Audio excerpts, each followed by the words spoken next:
Hello and welcome back. As always, I thank you for joining us here. And wherever it is that you find yourself, it's very important what you're doing right now in taking the time out of your busy lives, right? Your busy schedule. And, well, I mean, if it's busy. If it's not, we make it busy by finding ways to fill what we refer to as our time. It's very important that amidst all of this stuff, i.e., content out there on YouTube, you have been directed here to this channel. So I invite you, for whatever reason you find yourself here, whether you're a long-time student of A Course in Miracles or whether you're a student at all, makes absolutely no difference. You're here for a reason. So, welcome. I invite you to stick around to ascertain what that reason is.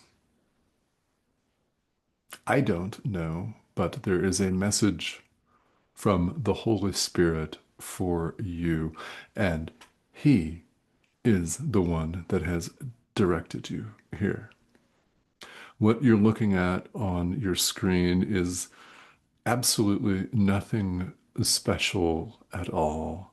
I can promise you that.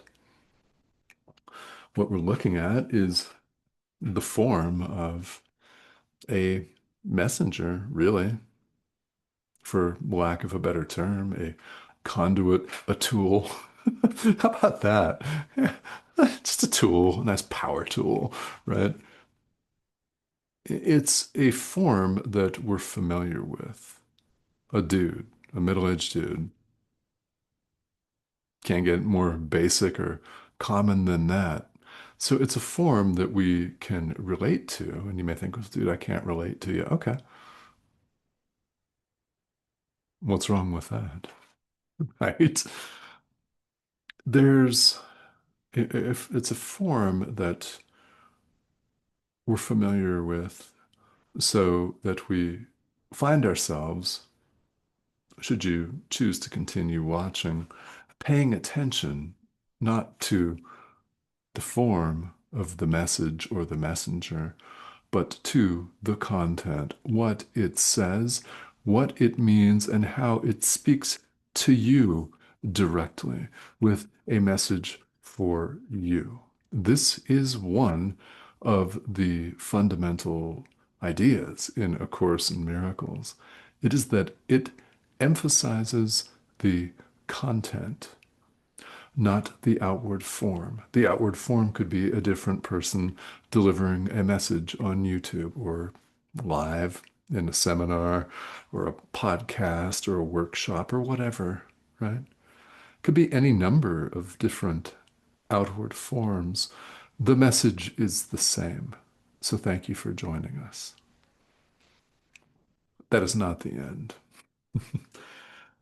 We're moving on in the text of A Course in Miracles to chapter 30, section 3, which is appropriately enough entitled Beyond All Idols. So why don't we talk about idols today? Well, I don't mean the golden calf or a graven golden image that people adore and worship, or maybe at one point in time adored and worshiped and prostrated to and made offerings to and sacrifices to and gave up their hard-earned cash for, and stuff. That's not what we're talking about here. In A Course in Miracles, an idol is specific. It's something that we clamor after.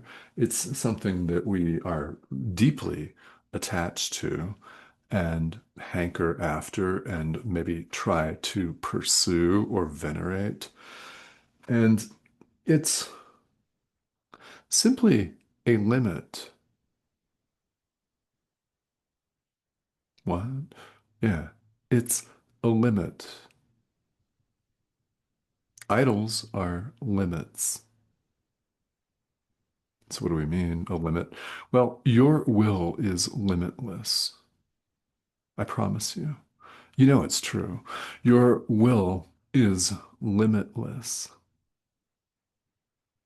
Therefore, being limitless, it is formless. It is without form. It is not specific. It's formless.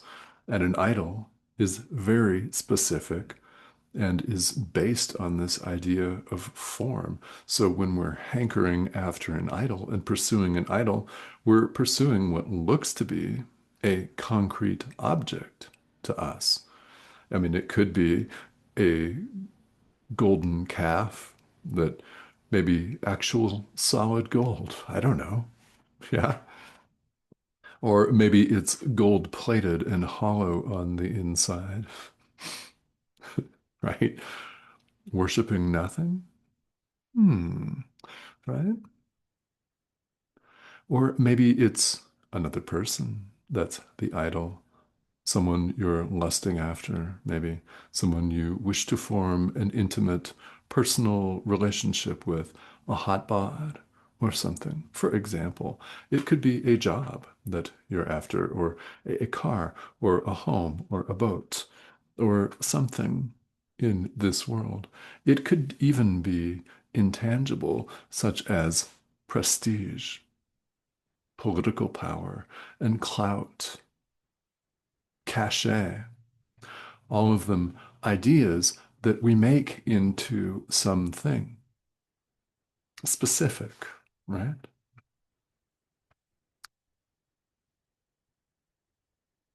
Your will, my will, our will is limitless. It does not have any form at all. So an idol is simply a limit on the power of our mind. It's a belief that a specific form is going to make us happy, that this prestige is going to make us happy, that a new car is going to make us happy. What happens when you drive it off the lot and somebody dings your door in the parking lot? Happy then? Mm, yeah. But the value of that investment in dollars or euros or whatever, right? When you purchase it and drive it, the value goes, right?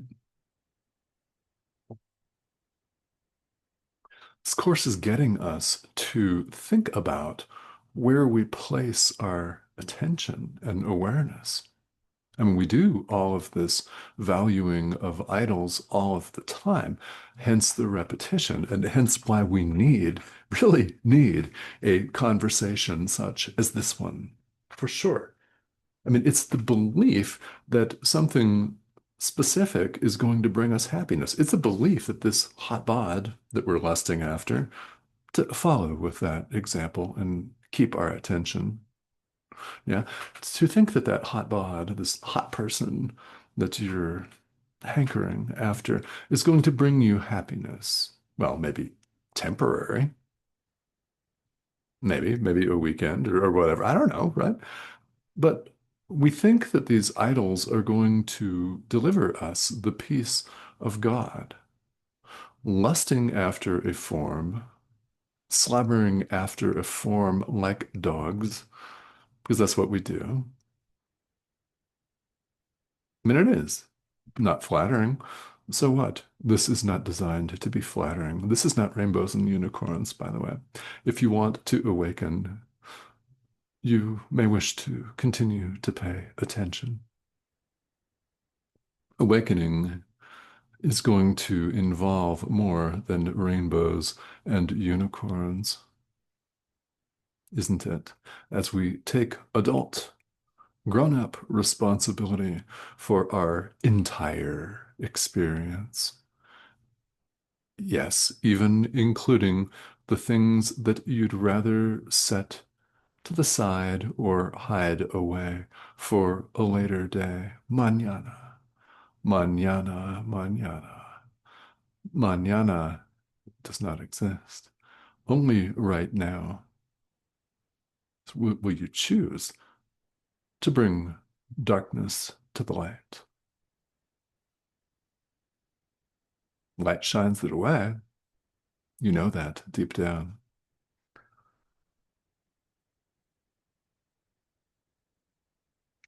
So, this brings up a very interesting question, and it's essential that we get a picture of this, that we understand it, that we allow ourselves to open to it.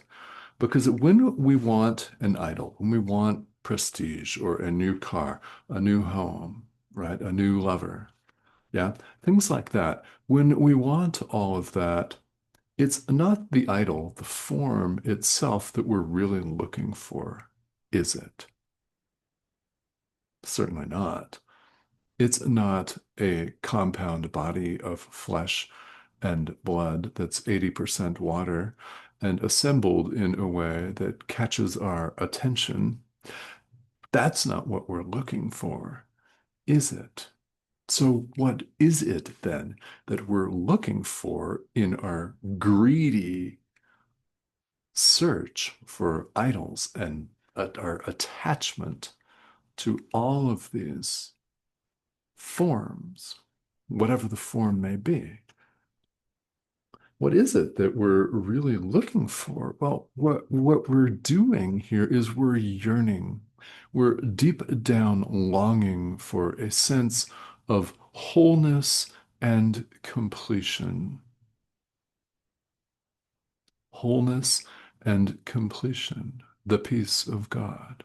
That's what we're all looking for. If it were not what you were looking for, you would not be watching this. I promise you that. You would certainly not even be interested in the spiritual path in general, of which A Course in Miracles is just one of many doors. There are many doors in spirituality, as we all know. I mean, you wouldn't care about it if you weren't interested, and I mean deeply, deeply interested, yearning and longing for wholeness and completion, your own completion, right? And we look for it in a new relationship, in a shiny object, in a piece of jewelry, for example. We look for it in form. That is not where it is to be found.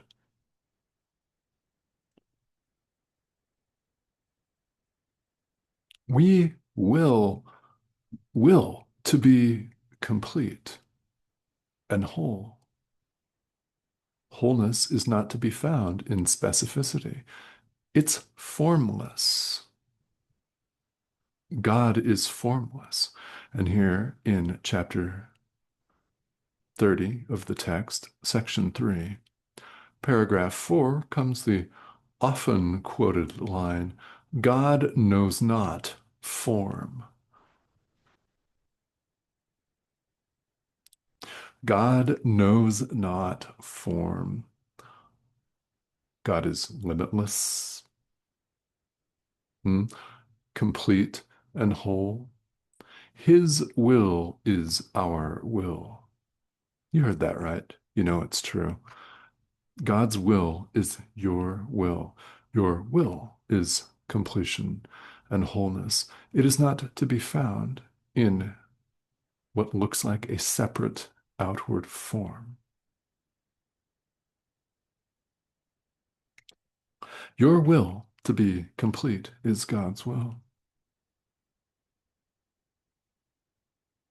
And it has nothing to do with the shiny objects that we chase in this weird, feverish dream.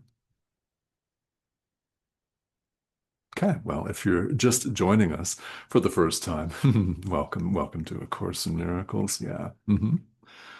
It may very well be what you've been looking for. I mean, only you will know and feel that. Yet you're drawn here for a reason. We're not saying here, give up all of your stuff in the world. If you're happily married, stay happily married. I'm happily married. I intend to stay that way, which does not mean that I think that my physical body and my wife's physical body are real in any sense of the imagination. It's form. We're not form, we're formless. So enjoy your personal relationships. If you're going out on a date with someone this evening, enjoy that. Enjoy the experience. Enjoy the wine. Oh, and I would happily accept a nice glass of Left Bank Bordeaux. If you're offering. Thank you. You see what I'm saying? We don't give up our lives here in the world simply because there is no world. You heard that right. Central teaching of this course, we're perfectly at home in God. God knows not form. The world is form. It looks like a sphere wobbling and hurtling through space. That's form. God doesn't do form. Hmm. Yeah. So we continue to live our lives. Show up for work, right? Go to work. Yeah. Make money. Do stuff, but you do not have to see it the same way. You do not have to choose to see it the same way. You don't have to see all of this as debilitating. Rather, anything that bothers you or upsets you in any way is a giant opportunity. An opportunity to do what? An opportunity to forgive, to see things as they really are. That's all we're talking about today.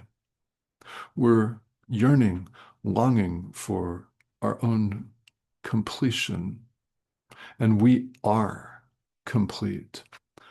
You are perfectly healed and whole and complete just as you are. Not this.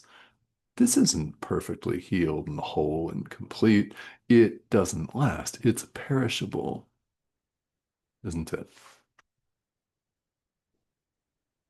But you are not perishable, nor limited in any way. And the more that you allow these ideas to permeate your mind, the more you'll come to accept truth just as it is.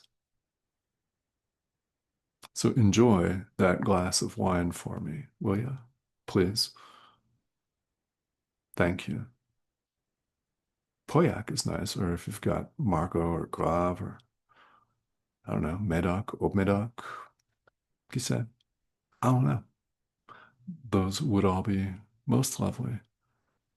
Enjoy what you have going on in your life. If it's not painful to you, enjoy it. If it is painful to you, it is an opportunity to forgive. And this course does not tell you what you should and should not do here in the world. It's not here to give you advice on your next job or relationship search. It's not here to help you get more money. It's not offering you enlightenment in a weekend, though it's possible, isn't it? Who knows when awakening will dawn? One thing that we do have, well, a say in, a choice in, is how quickly that arrives. The more we forgive, the more we open our mind to the guidance of the Holy Spirit and relax and trust said guidance, the quicker it will all be. If you've been on this path for a while, you know exactly what I am talking about. And those of you who are not on it will know exactly what I'm talking about. Doesn't have to be in this lifetime, because we all have the power of choice. But you could choose right now. That is the power that has left us, really, here in this wobbling, spinning ball of rock fever dream.